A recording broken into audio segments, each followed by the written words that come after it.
For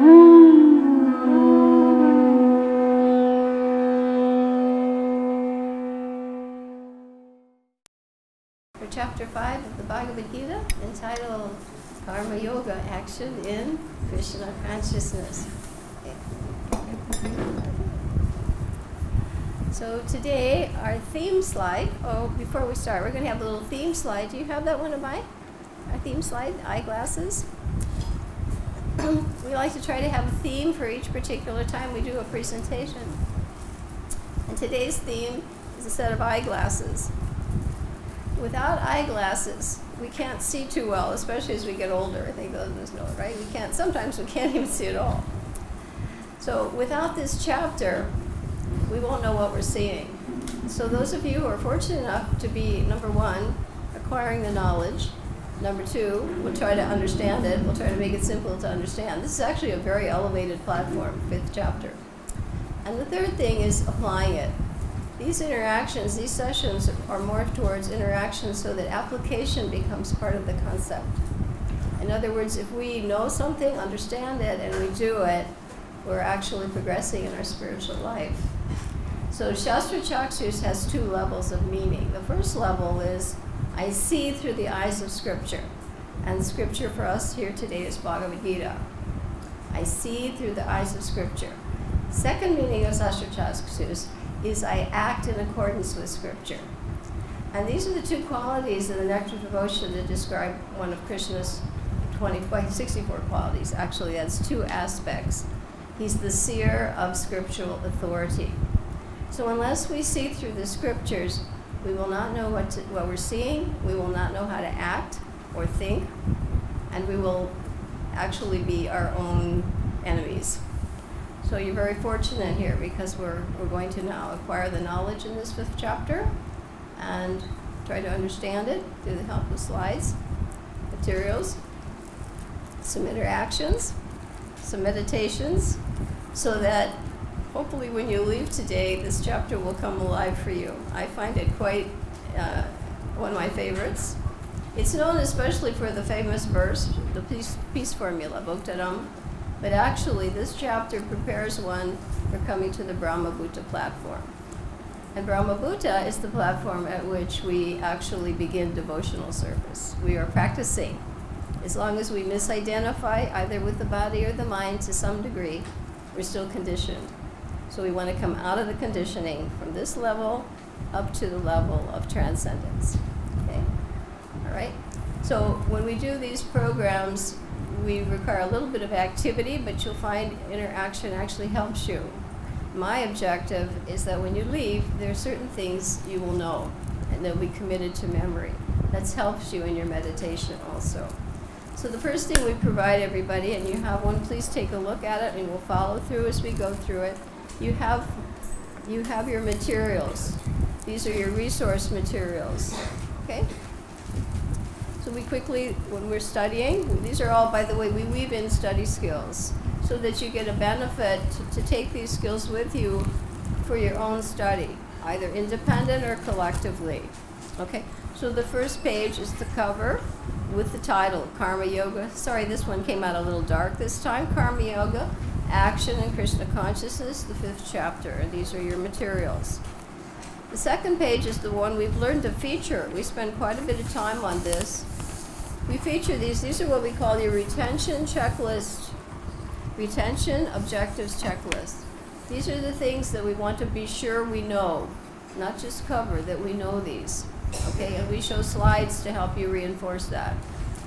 Then we have the fill-in study bank.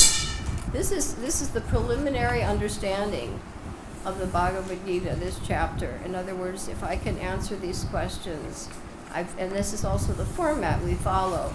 And this is broken down into our objectives, our information, our structure, our sequence, the themes. We focus on which are the themes prominent in the 5th chapter. And finally, angles of vision. Angles of vision means we look at something from many directions so we can understand it more thoroughly.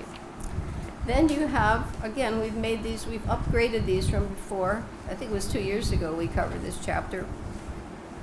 We have the slokas, but they're presented as you see the slides. These slokas are presented with what I call a title word.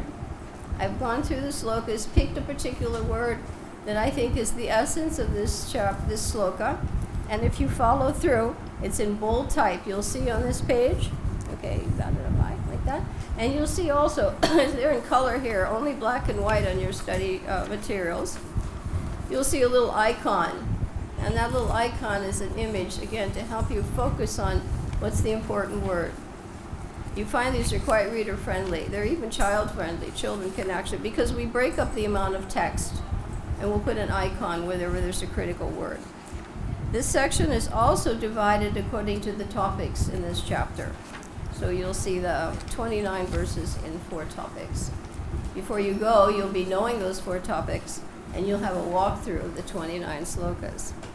The next section is key memory and key thematic verses. It's surprising for a chapter that only has 29 verses that we would have so many thematic verses. That's why I say some people know this chapter for the key memory verse, Bhakti-yoga, but actually you'll see here there are quite a few slokas that are critical. And we have a list in the back of this book of all the slokas and how many times Prabhupada quoted them. And there wasn't a single sloka in this chapter that he didn't reference in something else, either his lectures or books. Okay? So this is a very important chapter. Again, this is a checklist for ascending to the Brahma-Bhuta platform. And some of you, if you're new, Brahma-Bhuta is the stage at which you have transcended the material energy, which we have to do. Otherwise, we stay here, maybe high position, maybe low, but we have to take repeated birth and death. So this is serious. This is not just a minor topic. Very serious business. If you have a body, you took a wrong turn. You enter the material energy, you become entangled. Every action entangles you further, and you go up and down and up and down, and round and round and round. And it's suffering and many, many miseries. So this is the guideline for trying to follow that checklist to come to the transcendental platform. Then you'll see here, there's a large section, definitions. This is older material. I didn't try to redo it, but I go through the purports because the slokas are already translated, but I go through the purports, and any word that Prabhupada made a point about describing, you'll see it listed here, you'll see the page, right? And a simple definition. Even some of the slokas that he quotes. So that's, again, remember, this is a study resource material. It's nothing we try to cover here, but keep these because you can, we've practically dissected the chapter from every angle so that you can research things according to the area of your concern. Then we have analogies and examples, again, according to the topics. And these are older slides, but I decided if we had time, we wanted to look at them. Because those come from the purports, and Prabhupada uses analogies and examples throughout to bring to life a theoretical point. That's part of Nyaya philosophy. Generally, people can't understand philosophy, so some analogy or concrete example brings it closer to their understanding. So Prabhupada does that extensively. All right, and then in the next section, purport. Yeah, we have a picture of the yoga ladder, and we're on the 5th chapter, so we'll be talking about what rung are we on, what position, and what is the gradation of elevation of the consciousness from the very beginning, at the bottom, animal life, all the way up to full-blown Krishna consciousness, Bhagavan realization. Okay, the verse, values objectives checklist. This might be a little overwhelming for you, but actually this whole chapter is nothing but a checklist. I went through every purport and whatever Prabhupada said. A person in transcendence does this, or a person in transcendence does that, or a person who's sannyasi does this. And I've given you a 1 to 5 rating. So when you look at these qualities are coming straight from the purports with the reference. You'll look at these qualities and you'll see, you circle, well, am I at 1 or am I 5? Because we have to assess ourselves in spiritual life. Otherwise, we have no clue as to how we're going. And with death comes unexpectedly, we don't know how or when. Well, we have done our best to prepare. We're all preparing for death. That's one thing even the materialist has to acknowledge. He may not believe in rebirth or he may not believe in karma, but he has to admit he has to die. That he has to accept. So we have to keep that in the forefront of our thoughts. What will my grade be at death? Okay. Then that's quite a major section. We have a verse question bank. You can go through the slokas, and then there's a simple question for each of the slokas. You can try that. Again, this is for something on your own. If you're in a study group, you can pursue. Scriptural references are there. And we've also added, I think I put it at that section.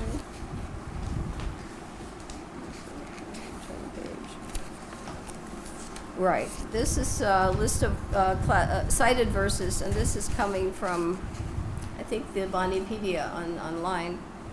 And there is a reference for every chapter of the Bhagavad-Gita. And sloka by sloka, the first few words of the line, very handy for preachers. And how many times that sloka was cited. So that's a nice, handy little feature. We've learned to add these to the study guides for you. Okay? That's your first section. The chart section's a little small this time, not so many. There were no VIHE charts to include. And we've also put a activity there for you to test yourself. So we have the information on the first one, and on the bottom one it's blank. And then you can see, okay, Karma Yoga and which chapter am I in? They're all there. And this is, we're in that section, and we're in the 5th chapter. Okay, so this, again, contextual reference. The next page shows the breakdown of this chapter, and that we'll go to in elaborately today. And again, there's the blanks. Sorry these came out a little dark, but anyway, I think you get the concept. At least the text, the print is very clear for you. The next chart, again, is the picture breakdown. The picture breakdown. What are the main topics that progressively lead us from the beginning of the 5th chapter to the end? Because like school, when you start in the first part of the school year, it's not the same level as when you finish. Your last section of the school year has to prepare you for the next level. So let's imagine fifth chapter is 5th grade.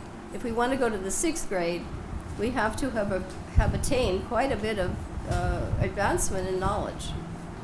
So Krishna consciousness is like that, and you'll see these chapters are very progressive. They're linked very systematically.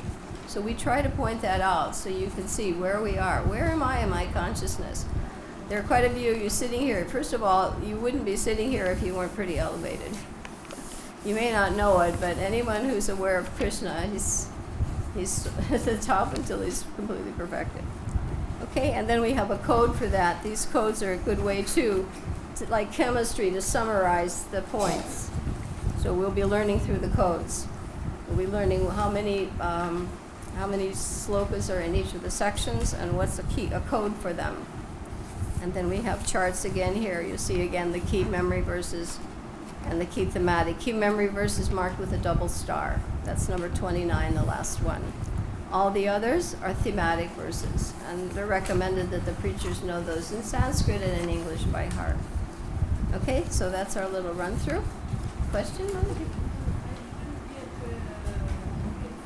Paper? Well, I don't know. Perhaps they've all been distributed. That's it. Well, I need this one, so I wish I could share it afterwards, okay? During the class. Okay, now before we begin, I'm going to ask you to be honest, raise your hand, because this is a preparation to awareness preparation. When you were in school, I assume all of you had to go to some level, right? How many of you love taking exams? Can we see a show of hands? Used to love exams? Wow, what did you see that one person? He loved it. Was there anybody else who loved exams? You didn't mind them? I don't know. Anybody else was afraid of them? Raise your hand if you were afraid of the exams. That's a few more. The rest of you, nothing, you didn't feel one way or the other. Okay. Okay, that's the first part. Second part, how many of you like somebody following you around and watching you all the time? Raise your hand. How many of you like to have somebody walking around following you, watching you all the time? Nobody raised his hand. Okay, well, here's some sad news for you. In the material world, which is where we are taking an exam at every moment. You understand that? How many know that? Okay. How many know that? Raise your hand. Okay. You all know that. Okay. How many of you think about it all the time? In other words, you're conscious all the time, I'm being examined. No hands went up. After today, think of it. I'm being examined at every moment. Okay? And how many of you like to be video recorded all the time?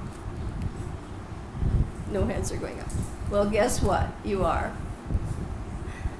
The Devas make a visual record of everything we think, say, and do. It's on permanent record, and at the end of life, we get the result, if we like it or not.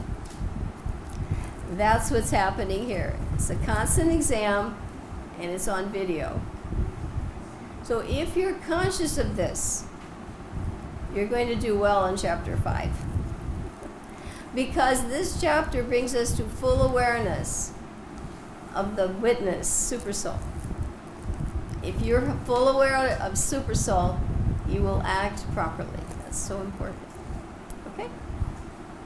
At the end of this session, by the way, we have videos for the different topics as well.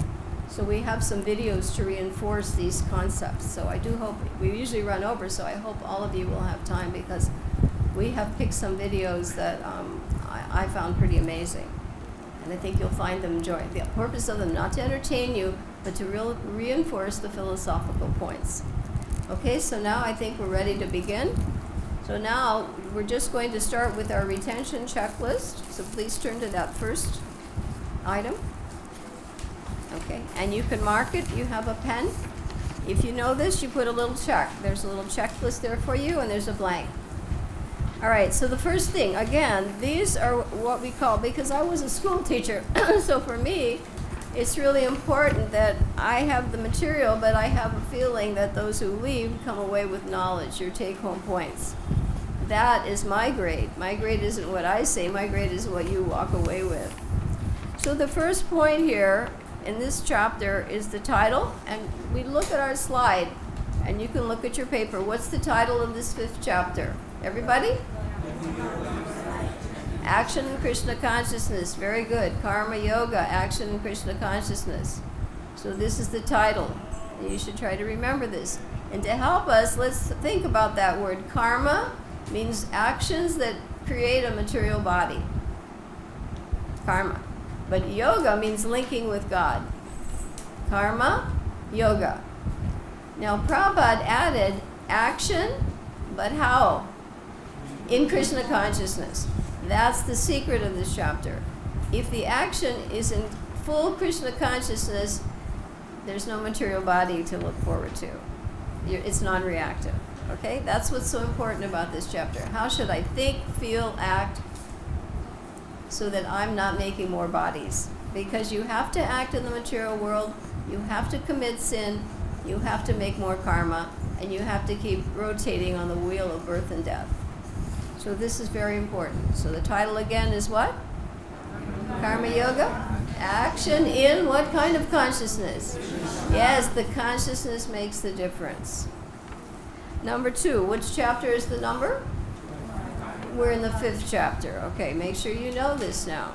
You check this out, you put your check, I know this, I can say it quickly. The next thing, okay, how many verses do we have? 29 verses. This is one of the smaller chapters, but very important. 29 verses, okay? Which section of the Gita is in 3 parts? The first, right, Karma Yoga, then there's Bhakti, and then there's Gyan. So we're still in the Karma Yoga section, the Yoga ladder, and we're getting near the top of the Yoga ladder. In the 6th chapter, we complete the Yoga ladder, and we're ready for Bhakti, knowing more about Krishna, okay? So we've covered that. Now we have the codes for the 4 parts, okay? So first, yeah, that was the slide. That's the section that we're in, right? We've got that Karma Yoga. We're in the 5th chapter. All right, our next slide. Here we are, ready for codes. Now, codes and numbers might scare you, but we learn them in simple ways. Okay? The first thing we do is we learn the size, the numbers. And we look for repetition. So we have 4 numbers here. And someone will say, well, why is that so important? Yes, it is. Because if you're referencing something, you want to know where it is and how big it is and how much importance Krishna has given to it. So we have, what number do we see repeated? 6. We see 6 repeated. Okay? And after that, our next number is 4. And our last one is what? Okay, so what we do is we give you a Krishna conscious link that's related to the chapter to help reinforce that information. Now, the number 13 might sound a little inauspicious or odd, but the number 13 is the number of witnesses that we have. How many? 13 witnesses, not just one. Sun, the moon, the direction, super soul, the devas. You're being watched by 13 people all the time. So try to remember that all the time.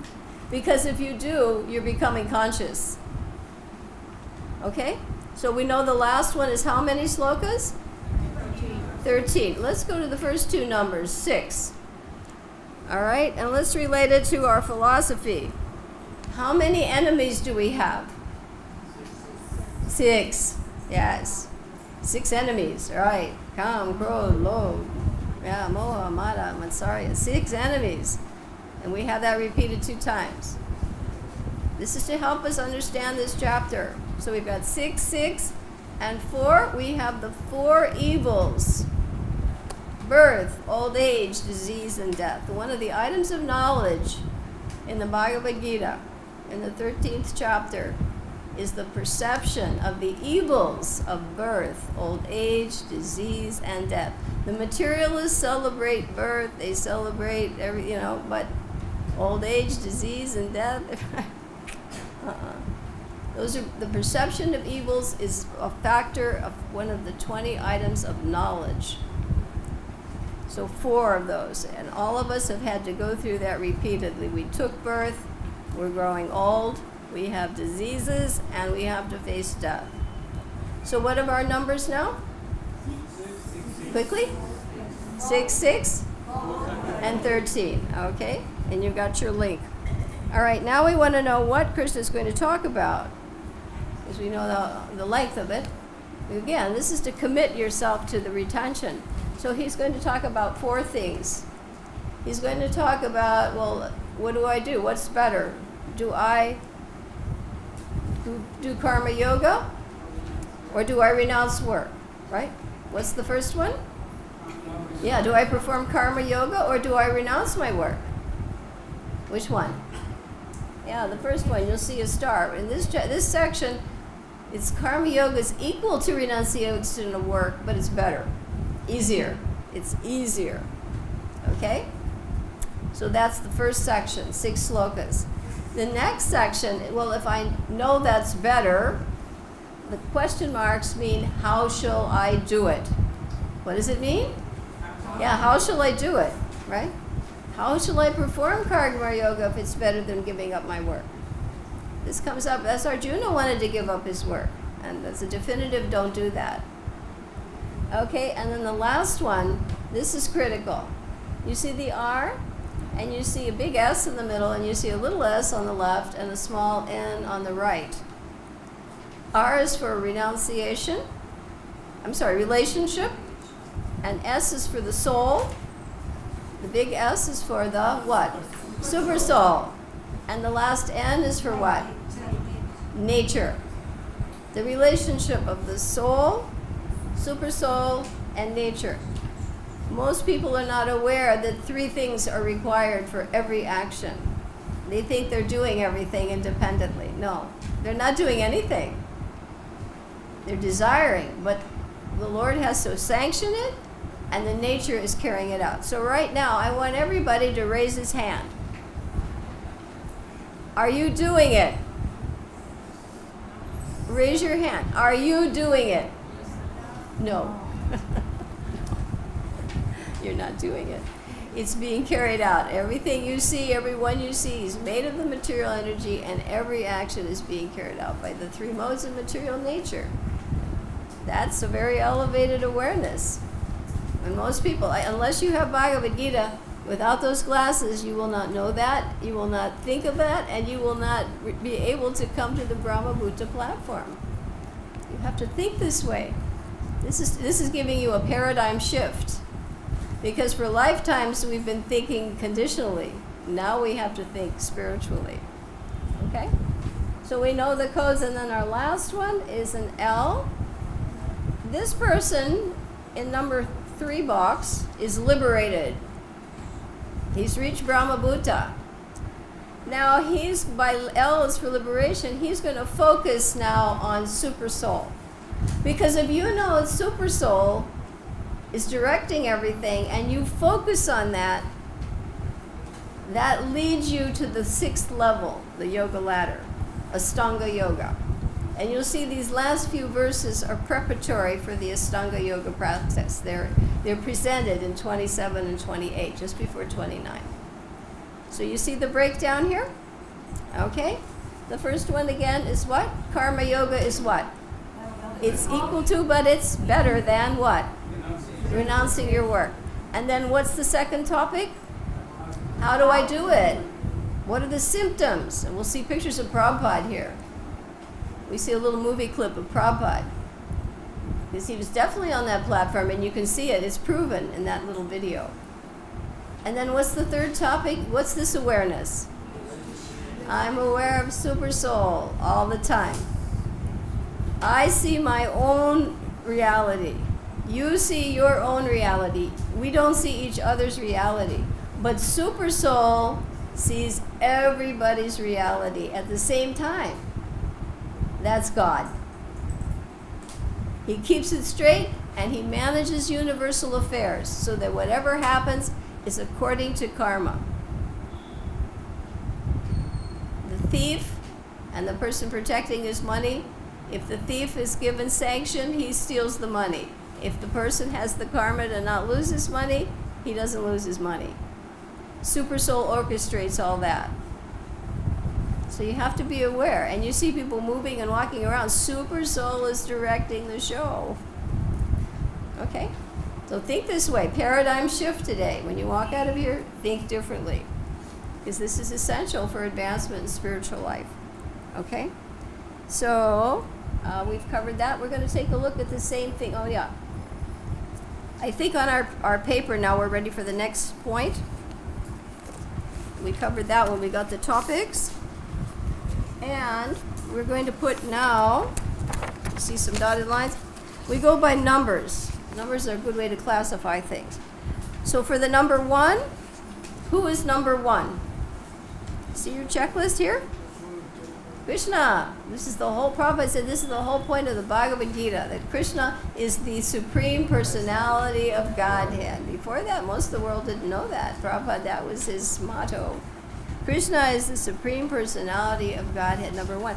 And you see here, if you're conditioned, you're down here. You see apparent cause, actions and reactions of living entities. Both of these people are in illusion. The supervisor's in illusion, and the supervised person is in illusion. They are not doing it. They're on strings. Who's controlling them? Right, the demigods. That is the remote cause. So when you see people walking around, or when you raise your arm, or you close your eyelids, who's doing it? Demigods. But who's above the demigods? Krishna. He is the cause of what? All causes. So when you're Krishna conscious, you make it simple. That is the absolute platform. Here you see in duality. Where do you see down here? You see in duality, right? Friends, enemies, good, bad. Man, woman. No, duality. That's conditional seeing. If I come to the middle platform, I'm at neutrality. Equilibrium, and that's this chapter. This chapter gets us to the platform of equilibrium. But if I see Krishna, I am on the what platform? Absolute. Absolute. Everything is under his control. That's the platform that we want. Everybody follow those three platforms? Duality, neutrality, and absolute. Okay? So our next is number 2. And for that, we have 2 kinds. In this chapter, we're going to have 2 paths to liberation. And what do you have here? One is what? Devotional service, right? No. We're on the checklist ones. We're still on the checklist ones. Devotional service. That's the one with you don't have that? Is that the one? Oh yeah, there you go. That's it. You're right. The 2 process, Sankhya, and the other one is devotional service. And Arjuna wants to know which is better. Okay, so we'll be discussing those 2. Krishna gives a definitive answer. The next item that's also 2, we see 2 kinds of sannyasis. You see your paper? What are the 2 kinds of sannyasis? Mayavadi and Vaishnava. And this is one of my favorite purports. This is brilliant. Prabhupada gives such a perfect, it's a compare-contrast purport.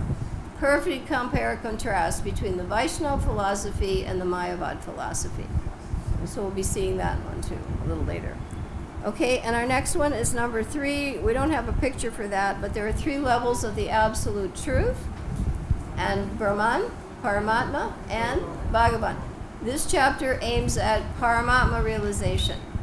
Not that Prabhupada's always taking you to Krishna, but this chapter focuses on Paramatma realization. Not just I know, I act. I know Paramatma is in that person's heart, and I better treat him accordingly. You won't act improperly. If you're on that platform, you won't do anything wrong. Next, number 3, the performers of action. What are the 3? We talked about that. What are the 3? Soul and super soul and what? Material nature. 3 ingredients for every action. Not 1, not 2, but 3. And then next, peace formula. We had that in class yesterday. Right. What are the 3 things that will make you peaceful?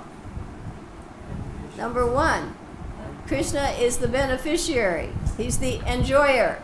Are we the enjoyers? No, anybody who thinks he is won't be peaceful. Krishna is the supreme controller. Are we controllers? When we try to be, we will not be peaceful. And he's also your best benefactor and friend. Prabhupada said if someone tells you he's your friend, he's not your friend. If he tells you Krishna's your best friend, that's your friend. No one can really do that much for you except tell you about Krishna. Okay? Those are the 3 aspects of the peace formula. If you want to be peaceful, that's the secret. Okay, the next one. What are the 3 miseries that we suffer? Adhyatmika, Adhibodhi, Adhidevika, the devas, the tidal waves, and the hurricanes, and the heat, and then the enemies, and the mosquitoes, and then the headaches, and the stress factors. Everybody who has a body suffers all 3. If someone out there is telling you he's happy, he's an illusion. The only person who's happy is one who's reached at least the mode of goodness, and ideally Brahma-bhuta. Okay, next we have the problems of material existence, and what are those for? Birth, old age, disease, and death. Everyone sitting here has gone through them and will. The defects of the conditioned soul, 4. Right. Imperfect senses, right? Illusion, right? What else? Right, cheating, the cheating propensity. And what's the other one? Yeah, right, cheating propensity. And he makes mistakes. So we've all done all 4. If we didn't do them all in this lifetime, we've done them before for sure. All right, the next one is the forces of material senses. This one is actually not the 6 enemies. This is coming from the first sloka of the Nectar of Instruction, Vachovega Manasakroga Vegan. The pushings of the mind and the anger and speech and also the tongue, belly, and genitals. Those are the forces that you have to tolerate. They're there, they're going to push, but you have to tolerate them. You don't act on them. This is essential for advancement. Those 6: speech, mind, anger, tongue, stomach, and genitals. Those 6. And the Ashtanga Yoga stages. Now, some of you may have studied much about yoga. The first one is yama. Yeah, don't do that. Niyama. Do that, right? And the next one is what?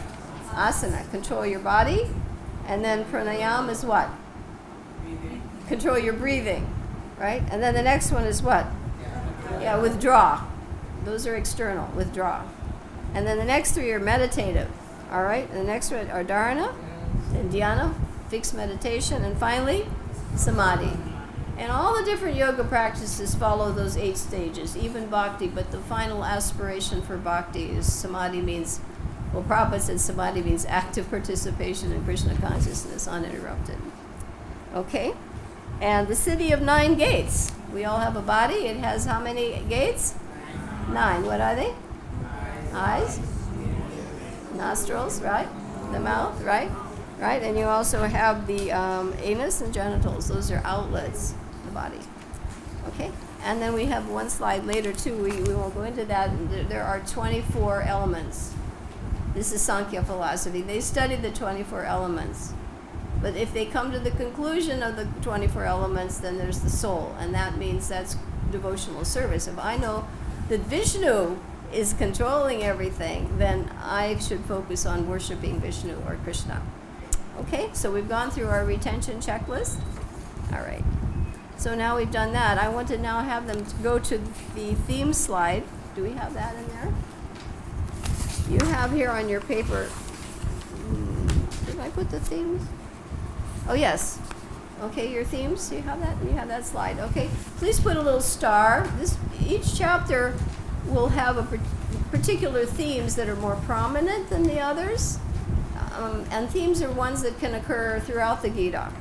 So these are the prominent ones. You see the little blue star? So please mark these on your chart, on your paper. Number 1, characteristics of a self-realized person, all throughout this chapter. How do we think? How do we feel? How do we speak? How should we walk? And we'll see what are the symptoms, because symptoms will tell the truth. Okay? The next one is mind and sense control, critical to advancement. If the mind and the senses cannot be controlled, there's no question of yoga practice. So please mark that one. Mind and sense, what? Control. Next, 5A, yoga processes are discussed here. This chapter is about karma yoga, but also leading us up to Ashtanga. And then the next chapter, that's the one that's the focus of chapter 6. And important one, the most important is, do I renounce work or do I work in devotion? And the video we're going to see, I think it's so beautiful. It was done by Yadubar in, I think, 1973 or 74. And it's the BBT and how these books are produced. The books that we are blessed with, we'll see what the production was that went into those books. And that will show you the result of devotional service as being superior to renouncing work. All those people you see putting those books out, not only did they benefit, but we benefit. Everybody benefits. We wouldn't have this knowledge without those books. And if they were sitting in the Himalayas doing some other kind of renunciation, they benefit themselves. But look at how many of us could do that. It's impractical. So you'll see that video is it's so brilliant. It's beautiful and very inspiring. Okay? So you've marked that one. And then over here, very important, 10A, the relationship. That's our third topic. The relationship of Jiva, that's the soul, Ishvara, that's the super soul or supreme, and Prakriti. Those are the 3 doers of every action. Jiva, Ishvara, Prakriti. That's a very important topic. Prabhupada also talks about the Mayavadi philosophy and how it compares with the Vaishnava It's not, the emphasis isn't so much on defeating impersonalism, but he always alludes to that in almost every chapter. That actually it's a mistake to think you're equal to God or that God's an ordinary man, whatever. But it's not the major topic. We just try to do that. Okay, so that was helpful? All right, so now we should know the topics. We know the 4 topics. We know the breakdowns. All right? And what we're going to do now is we're going to take a look at the next section of our instructional materials and prepare ourselves for looking at the slides. The slides are done in a way that it reflects this. It reflects these verses. And, this is our system again. These interactions are meant to put the 29 pieces together, the puzzle. And the next step of study is I look at it from overview, ground view, and under view. We present not only the overview, we present the topics. We did that. And then the underview. That means I go into the purports. That way my study is on 3 levels, not just 1. Okay? And the next one is I always start at the beginning with the big picture. So we do that first. What's the title? How many verses? What chapter number? You always start with your general facts first. And then you become increasingly detailed, rather than the reverse. Okay? And the next thing is you master the skeleton. That's your foundation. Without philosophical foundation, you're on a shaky platform that will collapse. Okay? And this is now we're going to do the walk through the book stage of study. We're walking you through these slokas. Okay? So to do that, let's turn to this section here where you have the slokas, and we'll now be starting to look at the slides in the 4 sections. The first section as we began was, what was better? Performing devotional service or renouncing work? Okay, now let us look at the word first. We're going to go through our study bank first. Let's repeat the words. For the first sloka, the word is what? Beneficial. Okay? No, not the slides. Go back to the study guide. We're going to do this and then go to the slides because this gears you up. In other words, just the way we did the numbers. So let's go back to the study guide, and you're turning to your study guide. The first word is what? Beneficial. Your first sloka, number 1, the key word is what? Beneficial. What's beneficial? That's what he wants to know. In other words, we need to know what's the function of this verse. Arjuna is asking the question, I want to know what's what? Beneficial. And number 2, what's the key word? Krishna is going to answer. Which one is what? Better. And in the third verse, Krishna will define what does it mean to be renounced. What is renounced? And number 4, what's the word? Yeah, what do the ignorants say about the 2 processes? Are they different? Are they the same? What does someone who's not in full knowledge, ignorant of the truth? But number 5 is one who's in knowledge, and how will he see it? What's the word? See. He will see that they both lead to the same conclusion, but one of them is better. And number 6 will tell you what? A thoughtful person will know which one is better and why. So our words again, I'll repeat them. Beneficial, better, renounced. How do the ignorant see the 2? They're less learned. And the next one is who's one in knowledge. How does he see the 2? He sees it differently. And the person who's thoughtful, why is he deciding it's better? The 6th sloka will tell you why. And that's where Prabhupada compares Mayavadi and Vaishnav philosophies.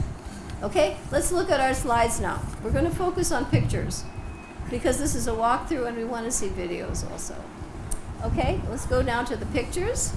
Does that help you? Now you know the trigger words? We call them trigger words or anchor words in school.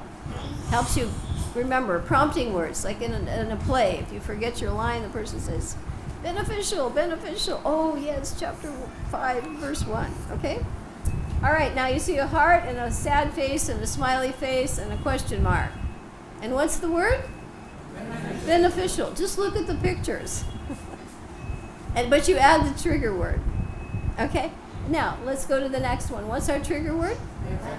All right, and I pick a picture where you see Sarvabhauma talking with Lord Chaitanya. And Lord Chaitanya has the what? He has the better explanation. He's just waiting, right? Better. Okay, what's our third word? Right, and here is, who's here? Who do you see? Anybody know who this is? Ambarish. And who's that? Durvasa Muni. And what's he doing? Yeah, he's creating a demon, fiery demon. But is Maharaj Ambarish disturbed? No. No. He neither hates nor desires any activities. He's transcendental. Okay? That's a person who's renounced. He neither hates nor desires. Okay? That person is out of bondage. He's liberated. All right. What's the next word? Number 4. Ignorant. This is a picture of the atheistic Kapila. That's one of the 6 philosophies. But actually, they study Sankhya, but they give the atheistic interpretation. We follow the one from the Bhagavad-Gita, right?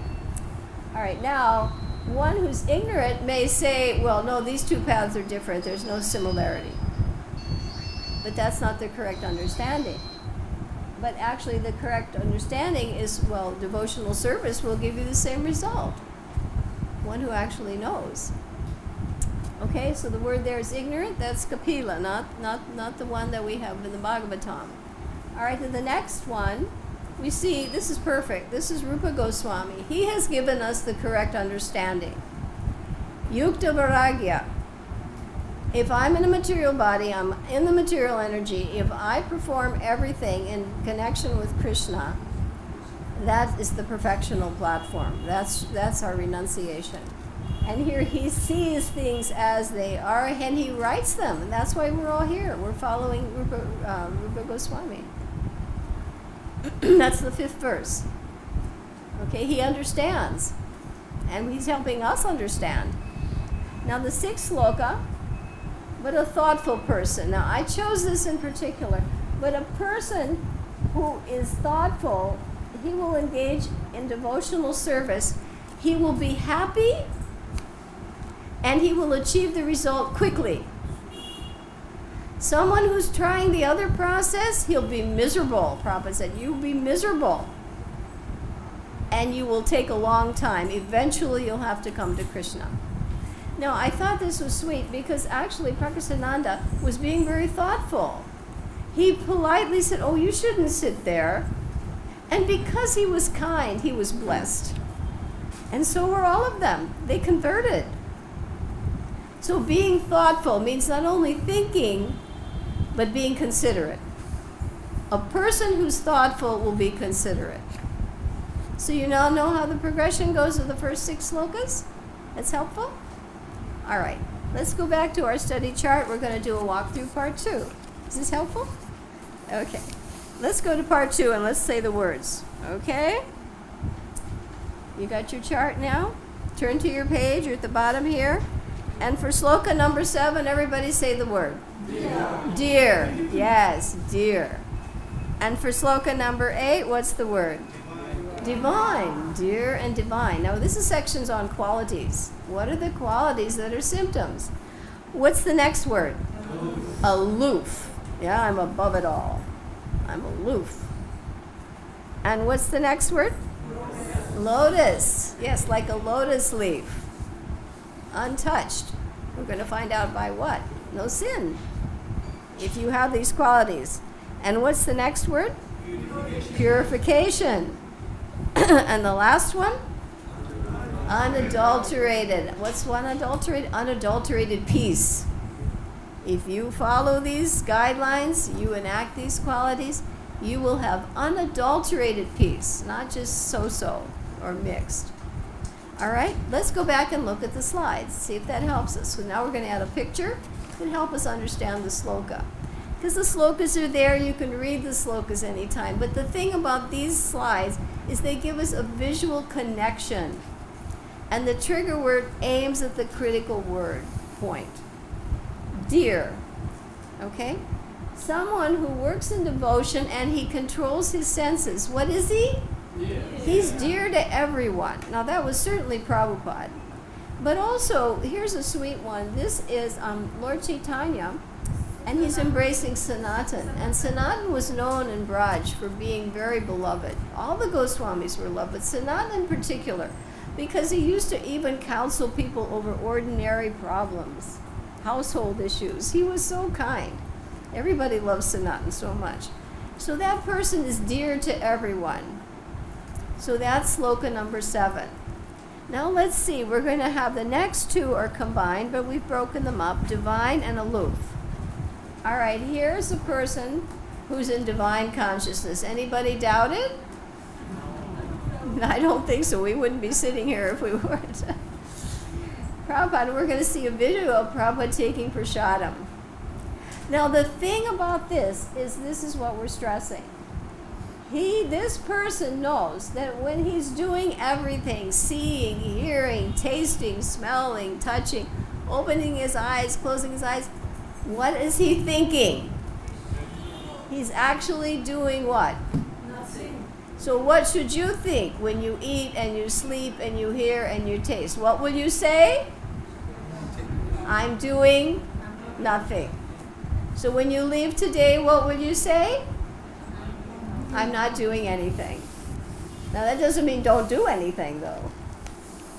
You act, but you know that actually all you're doing is desiring. Okay? It's very close. Philosophy is very, very elevated in this chapter. This chapter brings us to the Brahmabhuta platform. When people say, oh, I read Bhagavad-Gita, I know Bhagavad-Gita, even devotees say, oh, Bhagavad-Gita, ABC, how many are here? How many are here?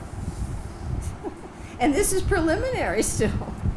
Okay, so we had another picture, I think. Oh, we shows that a Prabhupada. Yeah, this is the second part of that sloka. It's a combined sloka. This person, while evacuating, receiving, opening and closing his eyes, he always knows what? That only the material senses and their objects are interacting. He's aloof. When you know that your soul, you are a soul, you're not a body. You have a body, but you're not the body. You are as aloof as the Lord. When you actually act, you are not affected. That's why a person who's on that platform, he's joyful. He's not affected by the turbulence of the material energy. He's above it. He's aloof. Okay, next slide. And like a lotus leaf, this slide is if he does these things, he does his duty without attachment, giving the results to the Lord, he is not affected by what? No sin. That's how you act in this world. If you want to act in this world, you have to commit a sin unless you're doing Krishna conscious activities. That's it. You have to be sinful. Everybody out there, they have to be sinful. So, like a lotus leaf, the water rolls off. So sin will just roll off. It doesn't touch you. This is the secret. All right? Yeah. So the next one, that was our last one. And that's, no, we have two more. Purification. Well, if I don't get the results, and I have to get the results, and why should I do anything? Why should we do anything? What's the word? Only for purification. You do it to please the Guru and Krishna. You have to, that's what you must try to do. We're here to try to please Guru and Krishna. We're not here to make money. We're not here to just because somebody sent me to class. We're here because we want to please Guru and Krishna. And also because we want to do what? Purify ourselves. So when you're handed your beads and you chant, is anybody paying you to chant? Now the material said, why are you people wasting 2 hours chanting every day? You're doing it for your own purification and to please Guru and Krishna. That's the important part. And the last one is, if you do that, you will have unadulterated peace. You see that? That person's going up. But if you don't do it, if you want the results, if you're greedy, what happens? You come down and you become entangled. The person who's grabbing for the result, I made that money, it's mine, I'm here to enjoy it, he's entangled. He's been here and he'll stay here. You have to give up the fruits. But the thing about this chapter is that you give up not only the karmic, the external, you give up the internal. It's the subtle renunciation. It's easy to give somebody in charity something. Here's some money. Give it to the temple. Put it in the box. Buy the deities a new outfit. That's external. But it's higher to say, I didn't do it. That's more elevated. That person is higher. You understand the difference? You renounce the action mentally. It's the mental level of renunciation. This is very elevated. Okay, that's the difference in chapter 5 from chapter 3. All right? Now, we're ready for walking through the third section. Only 4 slokas. We're going to talk about the city of 9 gates. So what's the first word? Sloka number 13. What's the word? City. City, yes. This is the city. But you are inside the city. And the city has 9 gates. But you can be happy in this city. Right? And we'll find out. And the next person is, the next sloka 14 is one who is embodied. We are all embodied. But we can be free even though we're embodied. If we want to. Prabhupada said, if you desire, it's merely a matter of deliberation. You can be free. Okay? Nice idea, right? You've got a body and you're going to be in it and you're going to suffer from it, but if you don't want to, this is the secret. The next is most people are what? They're bewildered. And they make it worse. They think they're about, if you think you're your body, you're conditioned. And that means you have to suffer and you have to take repeated birth and death. But if you are what? Enlightened, aloof, free. No suffering. No suffering. Let's take a look at the pictures. Ready? We're going to go now to the slokas. This is help you. First you do the run through. You get the word and then you add the picture. And that gives you a walk through these. Again, this is a walk through because after that we want to watch some wonderful videos. Okay, there's a picture of the city, the 9 gates. I mean, this city doesn't have 9 gates necessarily, but just again to give you the idea that our bodies are like a city with 9 gates. 2 pictures there. I like both. We didn't know which one to reject. Now, the next one is the embodied. That's the person down here. That's us. But if we know this chapter, we elevate to the middle stage. We talked about that before. That a person, he's master of the body. He does not create activities. He does not force people to act, nor does he create the fruits of action. All of this is created by what? Material nature. That painting is famous.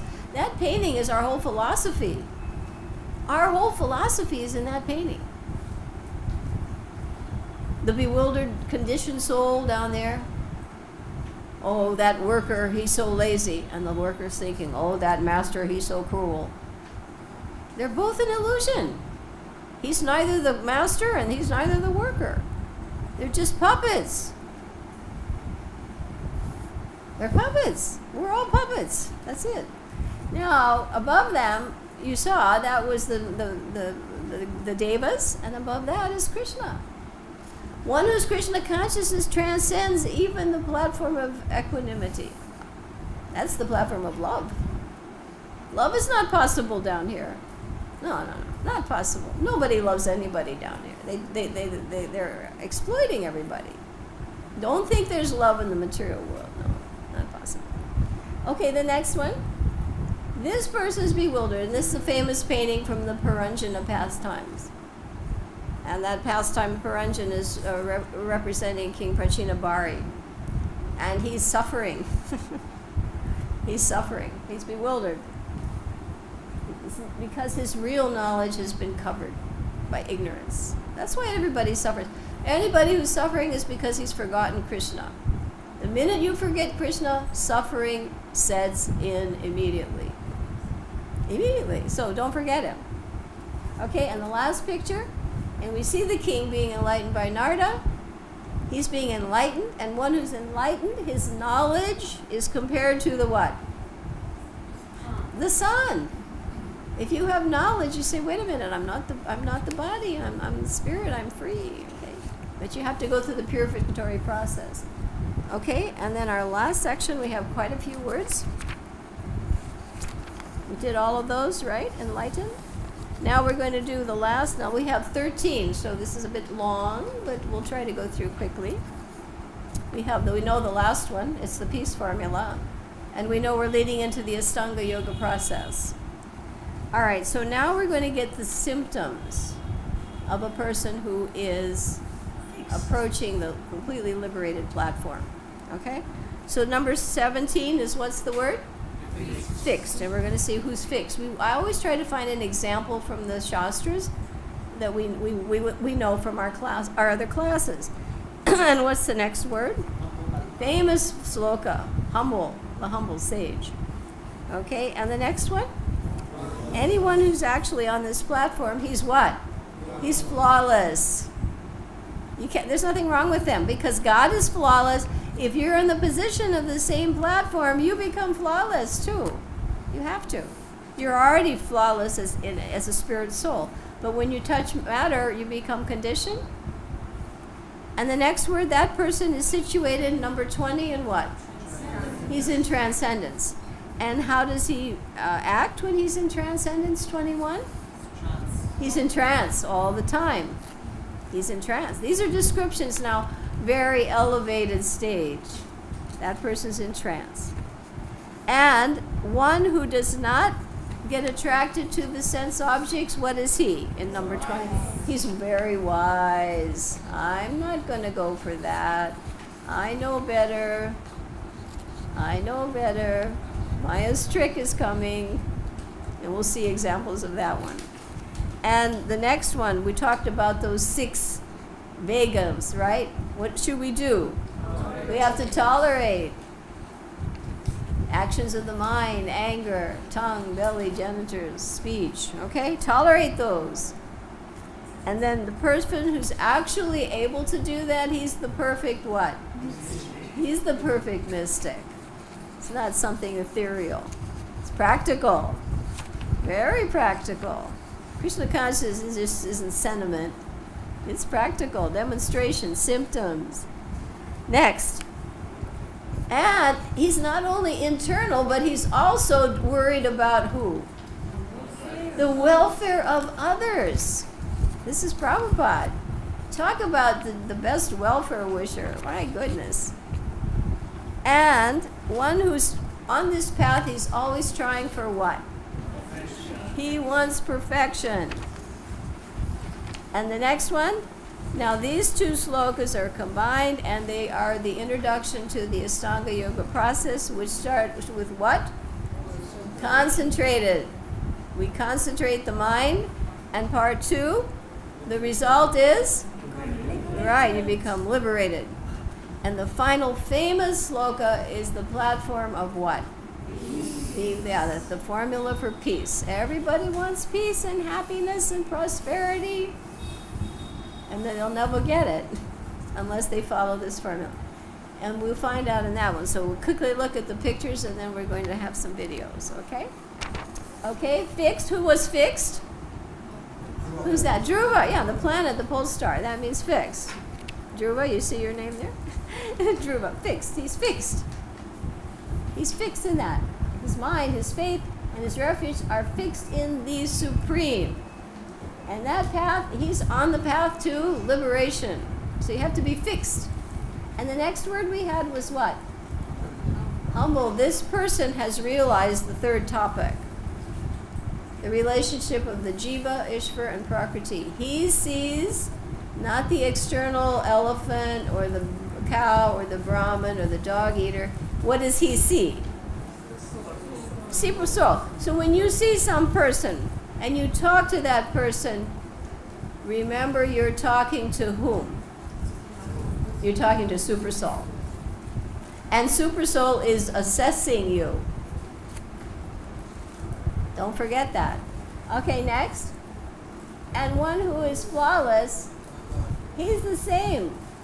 He's conditioned. He has equanimity. Typical example was who? Prahlad, of course. And next. And this person's in trance. He neither rejoices when he sees something good or laments with something bad. Here's Jad Bharat about to be killed. And is he affected? No. He's transcendental. And the next one? Trance. This is famous sloka in here. Yamunacharya is in the purport. Prabhupada quotes him. How he said, when I think of sex life, I spit, at the thought. And here, he has pleasure coming from within. It's unending pleasure. Because it's coming, Krishna is unlimited. So if your source is Krishna, material pleasure is temporary and binding. It's not even joyful. Okay? Because actually the body is diseased. So you can't enjoy something in a diseased condition. If you have a fever, you can't enjoy a meal. The body is a diseased state. And we're trying to come out of the diseased state. So the person who's focusing within, he's happy. His source of happiness is internal, not external. Now here's someone who's not alert. Famous one was who? Haridas? Haridas? And he knows better. That's a source of misery. I'm not going to go for it. Someone who's not very intelligent, he'll go for it. He'll chase it. Someone who's halfway, he'll flirt with it. But someone who's intelligent, who's wise, he'll do what? He'll run from it. He's the wise man. He doesn't delight in things like that. Okay, the next one is what? Right, here he is again. This is Jad Bharat and King Rahugana, right? King Rahugana figured out, oh my goodness, this is a liberated soul, and I'd better offer my respects and apologies. And he has to be able to learn to tolerate. Now, Jad Bharat proved that. He was tolerating all kind of insult. But he enlightened King Rahugana. And our last one? No, 23, 24. Oh yeah, the mystic. Haridas Thakur. He converted this prostitute. He didn't fall victim, he saved her. That is an empowered personality. He's not only affected, he can convert people. And the next one, welfare. We could have shown Prabhupada, but I also wanted to show Narada.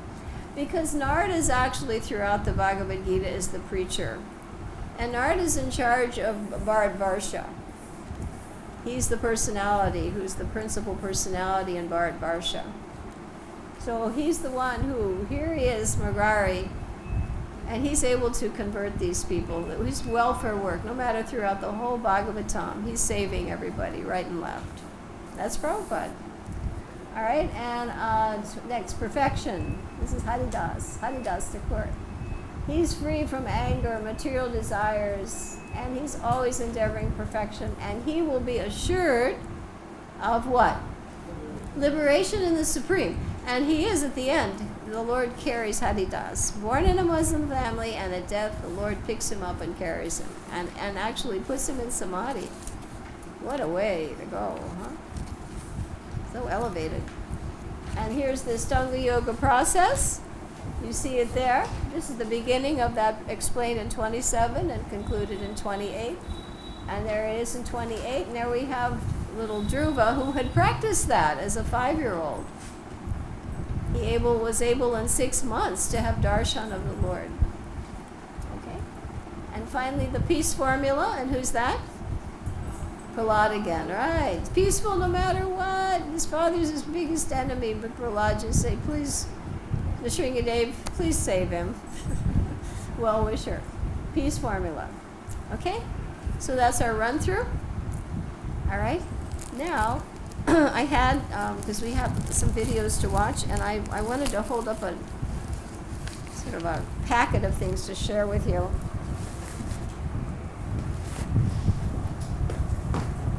Put that on the slide, you've got it there, and I've got it here for you to see.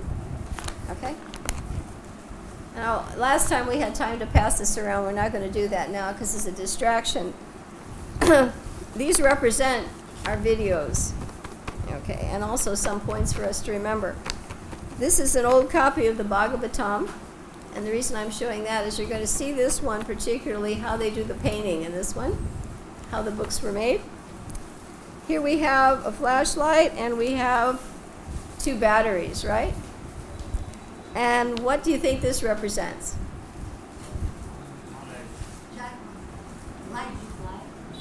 Which topic? What was topic number 3? Do you remember topic number 3? Soul, super soul, and? Right. In other words, this is made out of the material energy. Will it work? Only if I put in what? The battery. And the little soul has to operate it. Right? So that's what this, in other words, the material energy cannot work without the touch of the spiritual energy.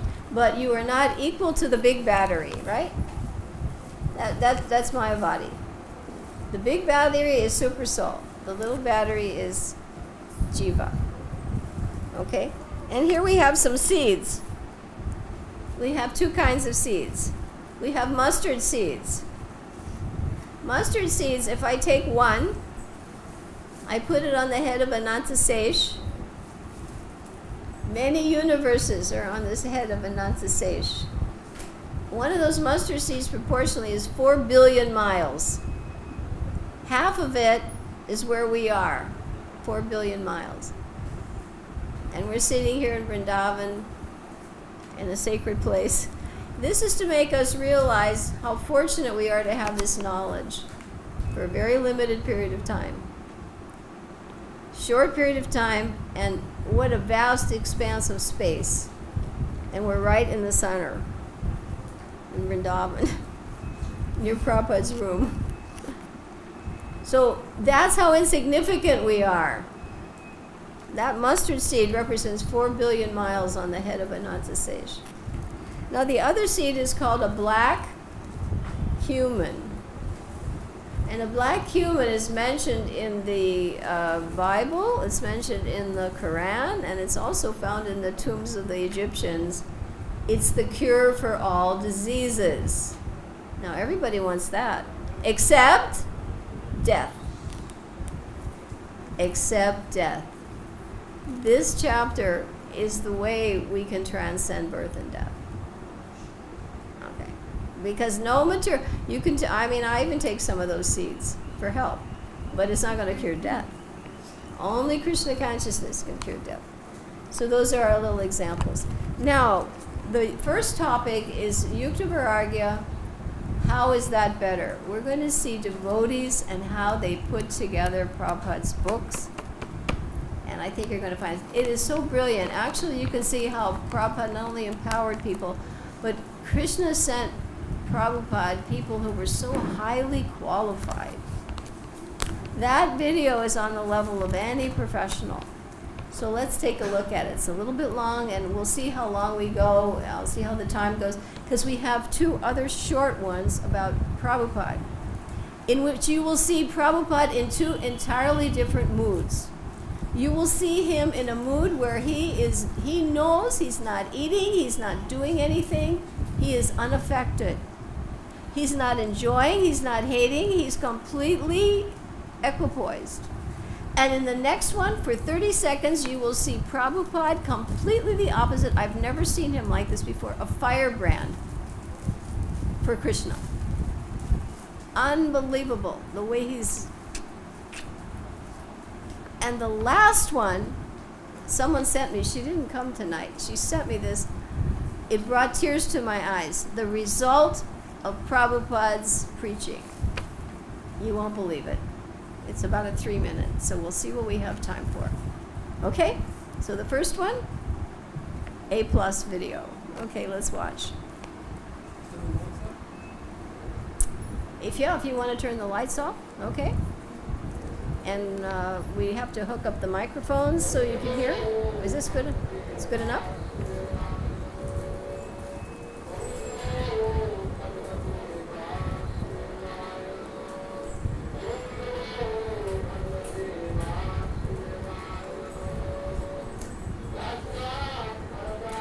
And again, remember, you'll see the result of works and devotion versus renouncing work.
Course with Prabhupada? You got the right video?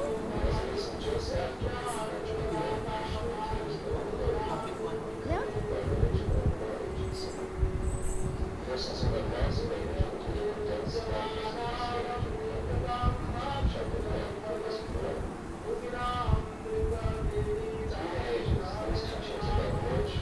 Because yesterday we saw Prabhupada starting right away. There we go. Okay. We're in the right place. Okay.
In the process of publication, to its destination arrived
The tape, with its coded information, is now fed into an electronic computer.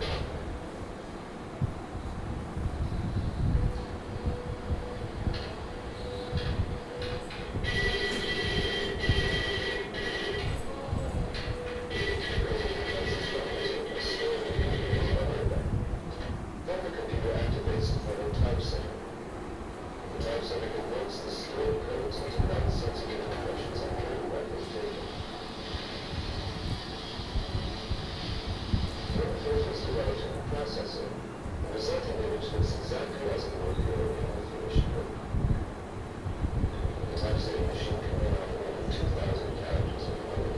At this rate, the entire Yashoda Bhagavad-Gita, a super database market versus regular, will be produced in 24 hours.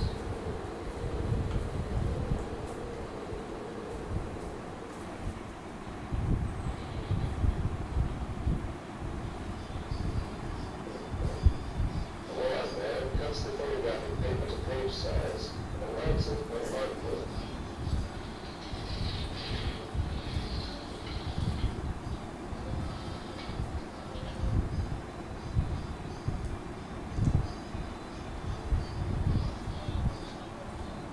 Next, the page is photographed on a reproduction camera.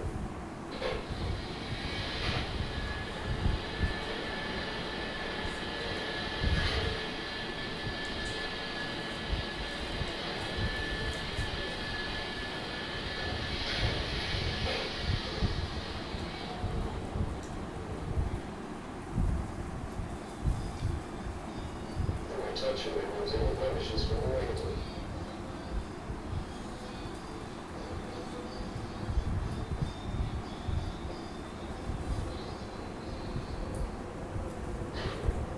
Before the book is printed, blueprints are made of all the negatives, and the blueprints are carefully proofread.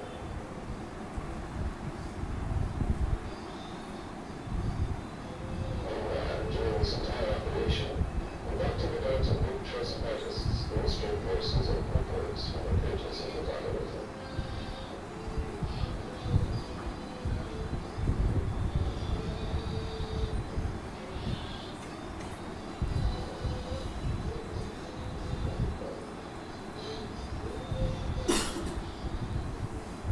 We begin with pencil sketches, portraying the scenes exactly as they are written. These sketches are sent to Srila Prabhupada for approval and then traced on canvas. With great care and devotion, there is a reply. The artists have to work quickly to keep pace with rapid production techniques. This painting, for instance, took over 2 weeks to complete.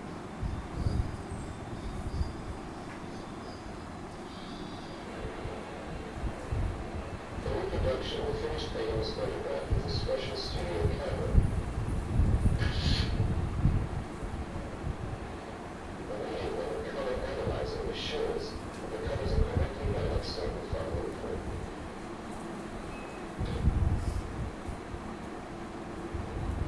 The devotee technician programs a computer processor which automatically develops the code.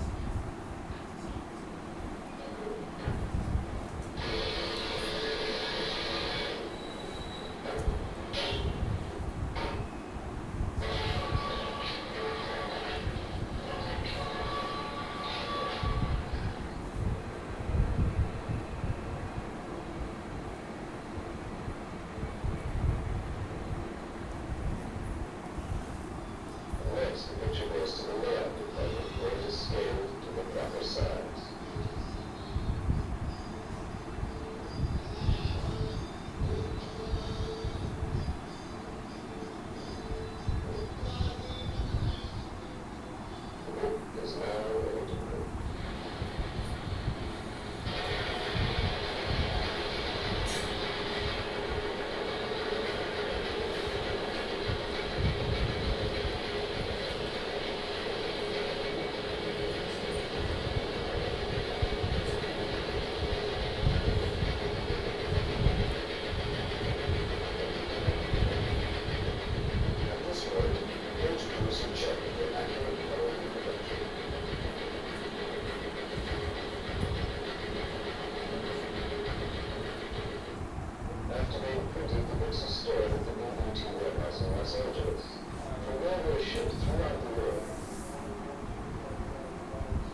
full personality of Godhead, Lord Shri Krishna, are the oldest writings known to man.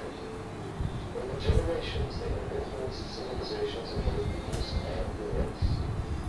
Now, under Srila Prabhupada's guidance, the Bhakti-Yoga Book Trust has become the world's largest publisher and distributor of these spiritual classics. In English language editions alone, the Book Trust has sold 30 million magazines and 10 million books. Its greatest undertaking was the continuing publication of the 60-volume Srimad Bhagavatam, the essence of all spiritual and material knowledge. The ultimate source of everything that is explained rationally and authoritatively in the beautiful Bhagavatam. Therefore, it is the transcendental science which for the spiritualization of the entire human society. Another publication of major importance is the 17th volume, Sri Chaitanya Charitamrita.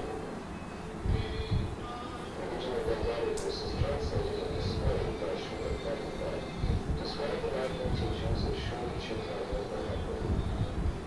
The Supreme Personality of Godhead, Krishna himself, appeared as Sri Chaitanya Mahaprabhu to deliver the principles of the most sublime process for self-realization in this age. These books are the original Sanskrit and Bengali texts, their transliterations, modified English synonyms, concise translations of a number of books by Srila Prabhupada. They also feature detailed mass rules, general indexes, verse indexes, pronunciation guides, and original full commentaries and commentaries.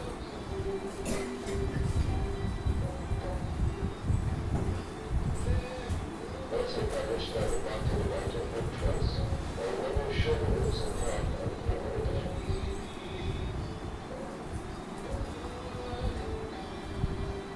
In 1944, Srila Prabhupada started publishing back-to-back magazine in India, and it was decided to continue this with many other countries.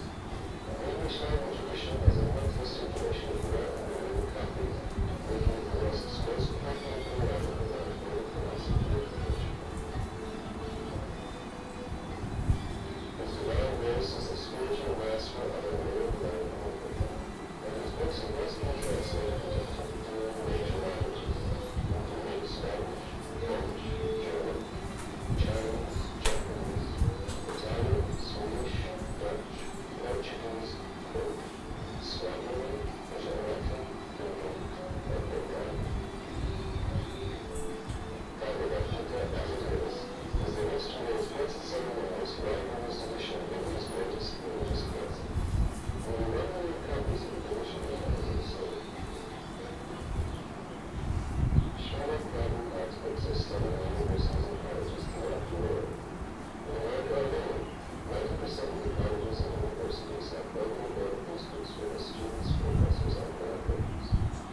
Harvard, Yale, and Oxford have the list of prestigious schools and have placed standing orders for all 17 volumes of Sri Chaitanya Charitamrita and the entire 60-volume set of Srimad Bhagavatam. Throughout the world, scholars glorify Srila Prabhupada's writings. Dr. J. Bruce Lau of Cornell University praised Srila Prabhupada's works as a cause for celebration. And Dr. Daniel H. Fields of Harvard said, "I am most happy to have this concept in the balance." Dr. Gary Joy of Oxford University wrote, "This is a work to be treasured. The spirit of its message shines brightly from the pages."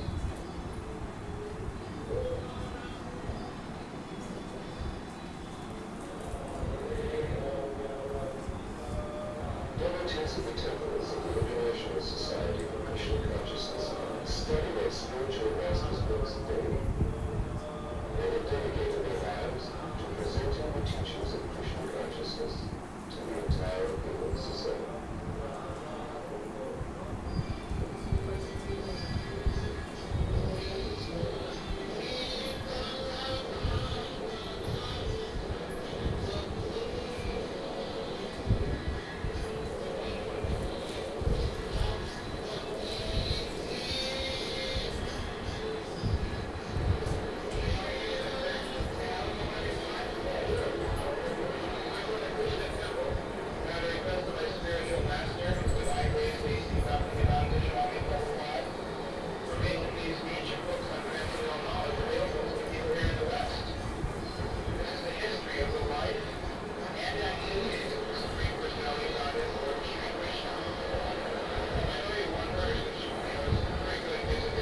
I think goodbye, we'll stop it there. We'll stop it there.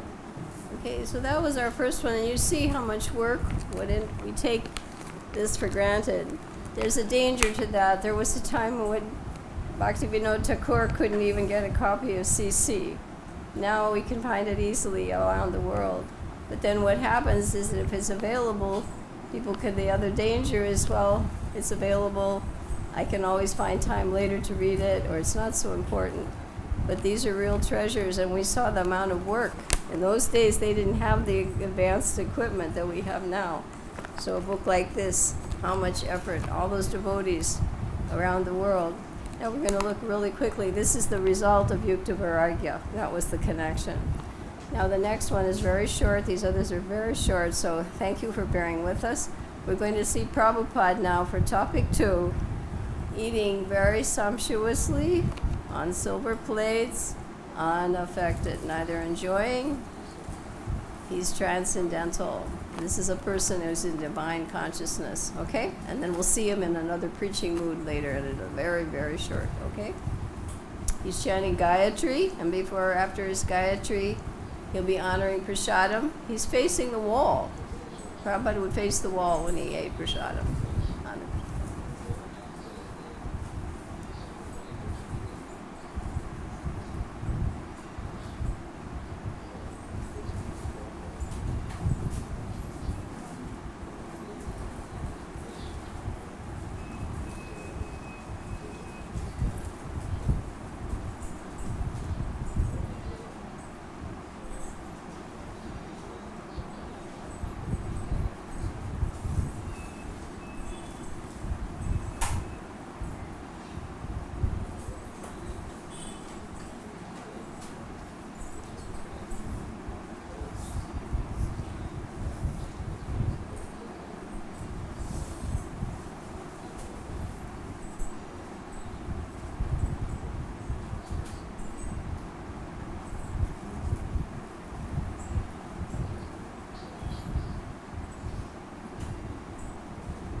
And you see how sumptuously, how much devotion people put into preparing his meals, the silver plates, the servants.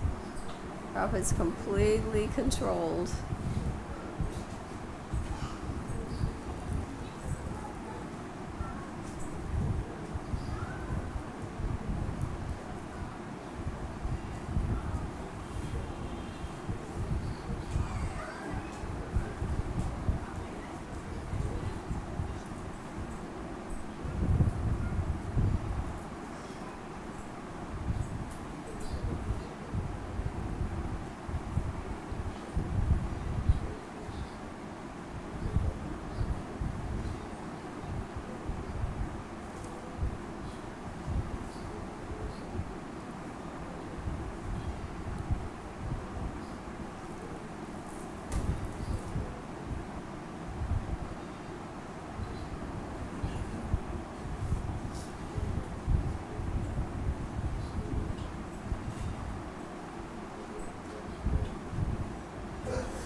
Now we're going to see him in a totally opposite mood for himself. Silver platters, perfect preparation, and the servants everywhere.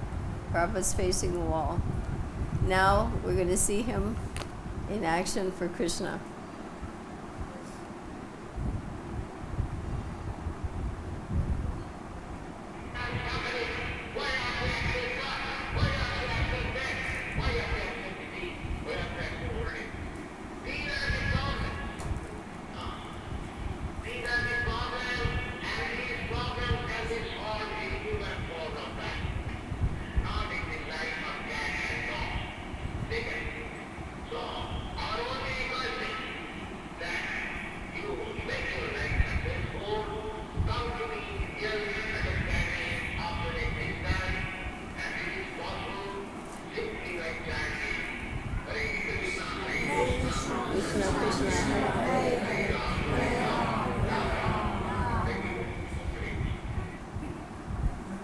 different Prabhupada.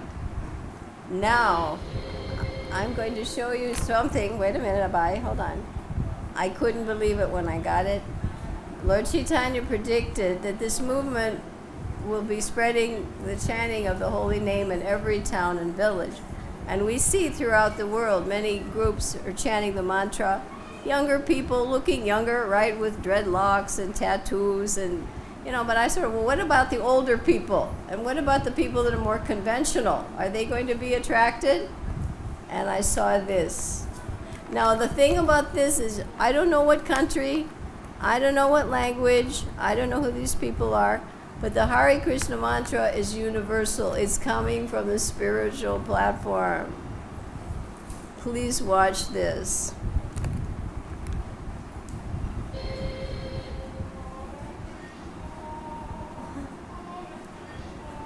Amazing. An orchestra. Symphony orchestra. I cried when I saw it.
So, that is the result of Prabhupada's preferring to practice Yukta Vairagya.